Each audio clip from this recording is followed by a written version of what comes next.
राजस्थान में अब गौशालाएं duplicate tag के जरिए 2 बार अनुदान नहीं उठा सकेंगी।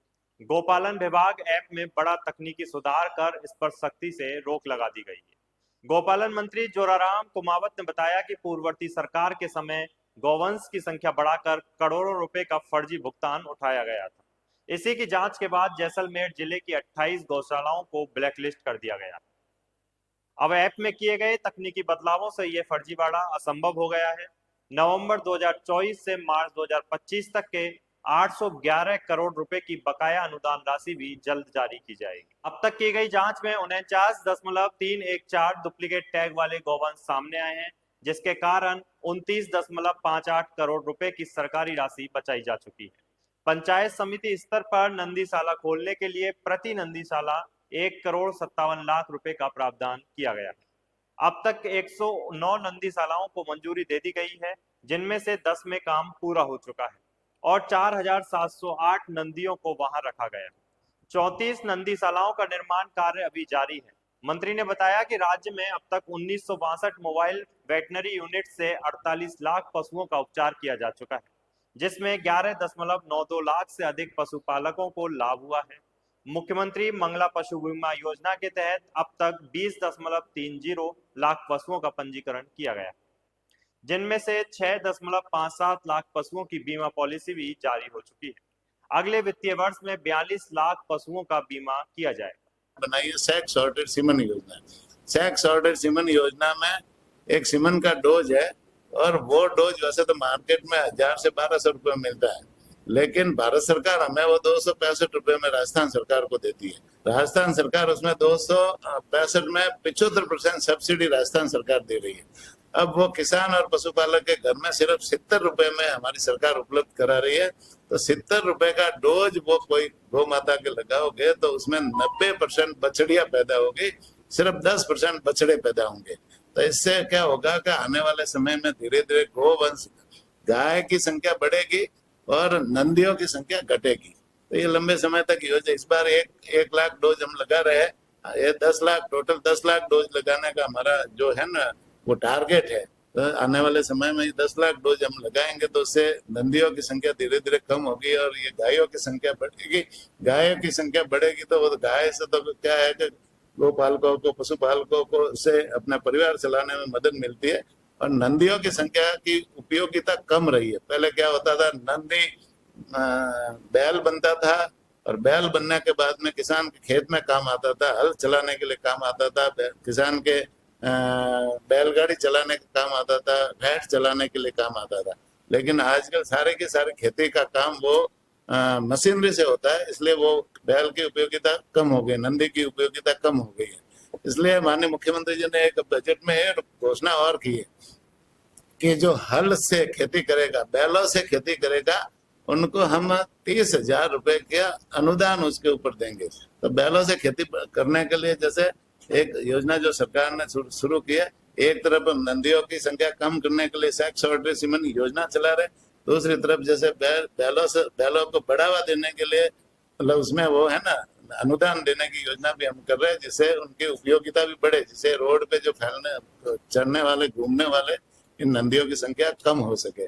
इसी तरह से जैसे गायों के इलाज के लिए, गोवंश के इलाज के लिए और अन्य पशुओं के इलाज के लिए भी हमारी सरकार ने अभी 300 से ज्यादा संस्थाओं को कर्मोन्नत किया है, 700 नई संस्था खोलने का काम भी किया है और एक विशेष करके जो है ना मोबाइल वेटरनरी यूनिट, भाई सभी गांवों में हॉस्पिटल नहीं खुल सकते और सब जगह चिकित्सा सुविधाएं नहीं पहुंचा सकते, इसलिए हमारी सरकार ने भारत सरकार के सहयोग से एक मोबाइल वेटरनरी यूनिट की शुरुआत की है और वो मोबाइल वेटरनरी यूनिट में 536 गाड़ियां पूरे राजस्थान में शुरू करी है और 536 गाड़ियों में एक डॉक्टर है, कंपाउंडर है और एक हेल्पर कम ड्राइवर है। सभी तरह के पशुओं के इलाज की दवाइयां है और वो ऑन कॉल है ना, 1962 नंबर कॉल सेंटर है, ऑन कॉल जाकर के वो गाड़ी है ना पशुपालकों के घर जाकर के, किसानों के घर जाकर के पशुओं का निःशुल्क इलाज करने का काम कर रही है। ये बहुत ही महत्वाकांक्षी योजना, आज पूरे राजस्थान में पशुपालकों को इसका सीधा लाभ मिल रहा है। तो इस दिशा में भी सरकार काम कर रही है। और भी जैसे है ना इलाज के संबंध में हमने जो है दवाइयों की संख्या भी बढ़ाई है। पहले दवाइयों की संख्या 137 के आसपास थी, हमने 200 करके जहाँ आवश्यकता के अनुसार जिस तरह से डिमांड बढ़ती है उसके अनुसार दवाइयाँ भी बढ़ाई है। पशुपालकों को प्रॉपर तरीके से उनके घर जाकर के इलाज करने का काम हमारी सरकार भी कर रही है, और भी अन्य क्षेत्र में भी हमारी सरकार काम कर रही है। अभी जैसे गौशालाओं में पहले पिछली सरकार के समय में जैसे कई गौशालाओं में फर्जी अनुदान उठाने की शिकायतें हमारे पास आई थी। हमने जैसलमेर की गौशालाओं को वहाँ मतलब चेकिंग करवाई, तो वहां पर जैसे 28 गौशाला ऐसी थी जो बिल्कुल फर्जी अनुदान उठाने की कोशिश कर रही थी। वो जब जैसे हमें हमारी शिकायत जांच हुई, जांच करने के बाद में हमने उनको निलंबित कर दिया और उनको अनुदान देना बंद कर दिया। तो उस समय 12 करोड़ का सीधा पशुपालन गोपालन विभाग को फायदा हुआ। और अब जैसे 12 महीने से वो अनुदान नहीं उठ रहा है, तो लगातार वो जो पैसा व्यर्थ जा रहा था या गलत जा रहा था, उनको है बचाने का काम भी हमने किया है। इसी तरह से कांग्रेस के समय में जो कई गौशाला ऐसी थी जो उन्होंने अनुदान गलत तरीके से उठाया, उसकी भी अभी जैसे एजी ऑडिट हुई है, तो एजी ऑडिट में उन्होंने 20 करोड़ का एजी ऑडिट में रिकवरी निकाली है। तो वो भी है ना, रिकवरी भी हम करवाएंगे। निश्चित रूप से गलत अनुदान हम किसी के खाते में नहीं जाने देंगे। उनका जरूरतमंदों को देना चाहिए अनुदान, लेकिन कोई गलत तरीके से उठाया तो उसके लिए भी हम कार्रवाई कर रहे हैं।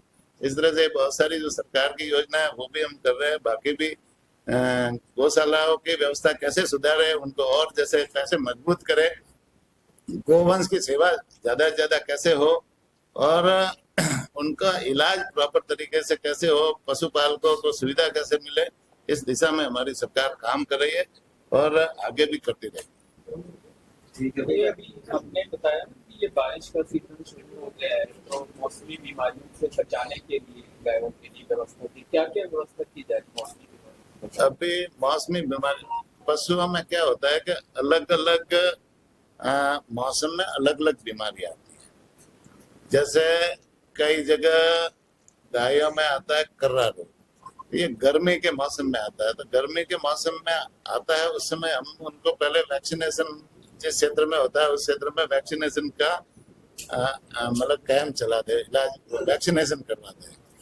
अब कभी पशुओं में आता है खुर पका मुंह पका रोग, ऐसा कई तरह के आपरा और ये कई तरह की बीमारी आती है।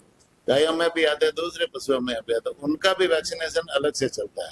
अभी जैसे लंपी वाली है, तो लंपी वाली भी जिसमें ये मौसमी बीमारी में गिनी जाती है, तो इसका भी हमने जैसे ये जिस समय आते हैं उससे पहले उसका वैक्सीनेशन करने की जो अभी जैसे अभियान बीच में शुरू किया था, वो भी वैक्सीन गौशालाओं में चल रहा है।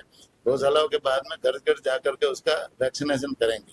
तो ये मौसमी बीमारियों से पशुओं के, गौ माता की कैसे बचाव हो, इस दिशा में सरकार हमेशा लगातार 2-3 वैक्सीनेशन के काम भी कराती है और पशु कैंप भी जगह जगह लगाती है, जिससे ज्यादा से ज्यादा मतलब वो गो को उसका फायदा मिले। और साथ में कई मेले भी करती है। जैसे पिछली बार 7 मेले लगते थे, लेकिन हमारी सरकार आने के बाद में हमने निर्णय लिया कि मेलों की संख्या बढ़नी चाहिए, जिससे अच्छी नस्ल की गोवंश है, अच्छी नस्ल के पशु है, लोगों को खरीदने का मौका मिले, बेचने का भी मौका मिले। इस दिशा में हमने पूरे जो 44 जिले, वो क्रम भाई जब 44 जिलों में सब में मेले लगाएंगे। इस बार 11 मेले बढ़ाए, पिछली बार 7 पहले 7 थे, 7 की जगह हमने 11 मेले बढ़ाए हैं और 11 मेलों की तारीख भी तय कर दी है। अब वो मेले 11 मेले लगेंगे और आगे इसको और बढ़ाएंगे। इस तरह से क्रम बाई जब इसको 44 के 44 जिलों में सभी जगह मेले लगाएंगे। बारिश क्या बीमारी? बारिश में अभी जैसे है ना, ये मुंह पका और खुद पका बीमारी आती है, पैरों में बीमारी आती है, मुंह में भी बीमारी पशुओं में आती है। इसके लिए भी वैक्सीनेशन चल रहा है। अभी पूरे अपने राजस्थान में जो गौमाता की संख्या है वो 5,59,60,00,000 है। नहीं, पशुओं की संख्या 5,59,60,00,000 है और गोवंश की संख्या 1,59,60,00,000।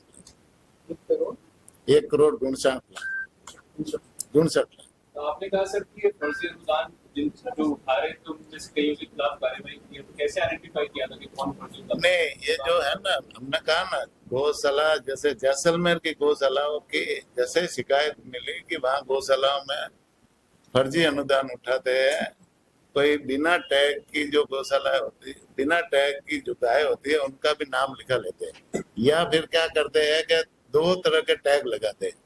ये एक ही टैग है जो हमने पशुपालन विभाग ने जो टैग दिया है, एक तो वो टैग होता है, एक वो खुद ही वैसा का वैसा टैग खरीद करके खुद लगा लेते हैं। तो ऐसा हमारी जानकारी में आया तो हमने इसकी जो है चेकिंग की व्यवस्था बढ़ाई, और चेकिंग की व्यवस्था बढ़ाते ही वो पकड़े गए। तो पकड़े जैसलमेर में भी पाया और दूसरी जगह भी जो पाए गए उनके विरुद्ध भी हमने कई कार्रवाई की है।